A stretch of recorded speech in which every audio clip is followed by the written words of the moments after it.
What's up, Mecha fans, and welcome back to the channel. Happy New Year. First of all, we are now in 2025 and we are kicking things off with my ranking of every 2024 Gundam project from worst to best. But before we dive into my ranking, I want to hear from you guys, so head on down to the comment section below and let me know your ranking of these projects from worst to best, or at least the ones that you've seen. There's one in particular on here that I know a lot of people won't have, because it's not exactly easily accessible. Also, while you're there, please do leave a like on this video and subscribe if you are a fan of mecha anime content. I want to see plenty more videos like this in the future. There is one project I haven't included on this list, and that is the G Gundam side story. For one, I've not actually read it myself, but also I don't think it's quite finished yet, and also it's not really a major project, so I don't know. I guess it's fair enough to not include it on this list, but without further ado, let us now actually dive into the full list. Coming in last place at number 4 is Mobile Suit Gundam Silver Phantom. Now, even though this is in last place, that doesn't mean that I think this is bad. Actually, I quite enjoyed it. I think the whole idea of kind of making this immersive Gundam experience where you are physically put, or like as close as possible to being physically put, in a mobile suit is really cool. That first experience of getting to pilot the Delta Zion or getting to sit in the cockpit, that is an experience that really cannot be replicated. And for that reason alone, I thought this was worth the money and worth the time putting into it. But also it tells a decent story. Not the most amazing thing ever, but there's some compelling elements in here. I also really like how it heavily ties into Shah's counterattack, how it's like set in the same time as Unicorn and kind of ties some elements into it there. Feels very in-universe, but does tell its own separate story. I like the idea of following this mercenary group and the characters within it. To me, I always like seeing a universe from the perspective of like a different group of characters and like how they respond to certain events. I think that's always really cool, so to see that in here is also cool. Is it the most amazing thing ever? No. Its interactive elements are a little bit mediocre, to be honest, but as like a first time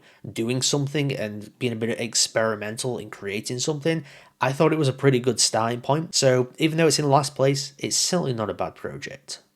In third place, I've got Gundam Requiem for Vengeance. A little bit of a controversial series, especially leading up to it. There's getting a lot of hate for various reasons, and even though it has released, there's still some people that really don't like this. There's also a lot of people that really do like it, and then there's people that sit pretty firmly in the middle. I am somewhere in between really liking it and sitting firmly in the middle. The actual mobile suit action and the mobile suits themselves look really good on screen. Like, I couldn't have asked for anything better looking, utilizing Unreal Engine and making them feel realistic, not only in terms of their look, but also in terms of movements and general like physical aura, if you will, their presence on screen. I thought was handled very, very well. Now, obviously the elephant in the room is the Unreal Engine being used on human characters.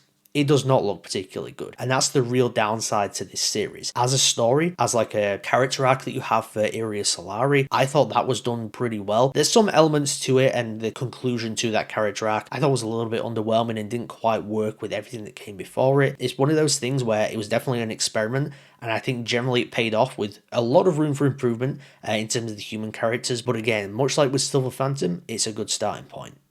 Our runner-up in second place is Gundam Breaker 4. Probably one of the best Gundam games to come out. I still like SD Gundam Battle Alliance a little bit more than this, but this absolutely delivered the experience that I wanted from it. I went in simply wanting it to be fun and wanting to have this ability to fully create and customize my own Gunpla kit, and it absolutely delivered on all of that stuff. The gameplay, very fast-paced, very fun, it's fluid.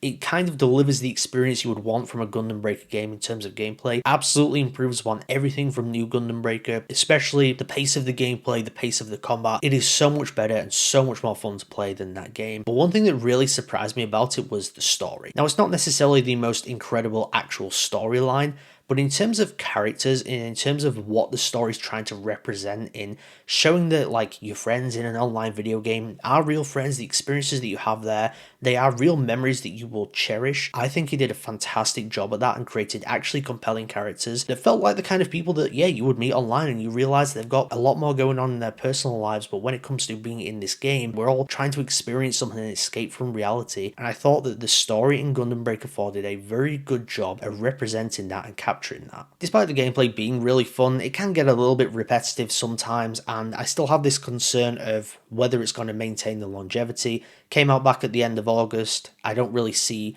kind of the further life for this game. I don't really see what the roadmap is. They've dropped all the DLCs, and now it's just a case of occasionally getting events and maybe occasionally getting some free mobile suits in updates, some free Gunpla kits in updates. The foundation is there for it to be a game that lasts for a long time, but I'm just not 100% sure.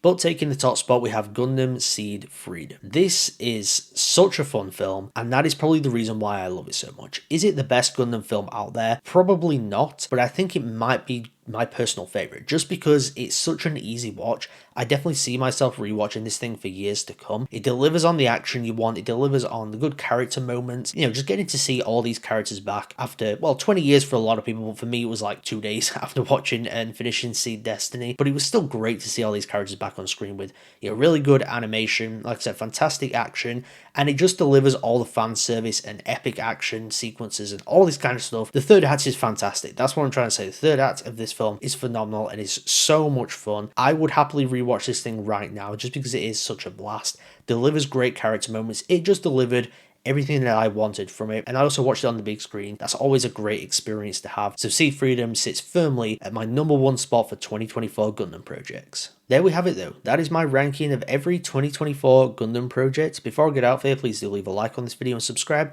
if you are a fan of Mecha anime content and want to see plenty more videos like this in the future. And like I did say earlier, head on down to the comment section below. Let me know your ranking of these projects. I understand if you don't include Silver Phantom because a hell of a lot of people have not had the chance to watch that because it's only available if you have a MetaQuest headset, and let's face it, most people don't actually own one. Stay tuned to the channel because I've got quite a few more videos like this on the way. 2024 Mecha Anime series ranked, 2024 Mecha Anime first time watchers ranked in a tier list, 2025 Mecha video games that are set to come out, also what to expect from Gundam in 2025, and there's also a few more on the way, so if you enjoy these kind of videos where I'm going over the stuff from the previous year or looking forward to the stuff from the next year, then keep an eye out over the coming weeks. Thank you once again for tuning into Mecha Chat today. I'll see you guys next time.